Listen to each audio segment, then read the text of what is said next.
Mold is a type of fungi that can cause a variety of health problems and extensive structural damage to buildings, furniture, and other household materials. Mold growth is not only unsightly, but can be highly toxic, making it important for homeowners to take preventative measures to keep their homes safe from mold growth.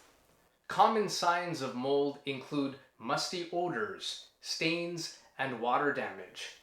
In order to prevent the growth of mold in your home and keep the toxic spores away from your family, keep an eye out for signs of water damage or excess moisture.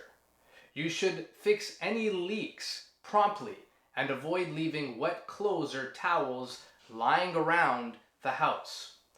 Regular cleaning and maintenance of HVAC systems are also crucial in preventing mold growth, as these systems often circulate air throughout your home.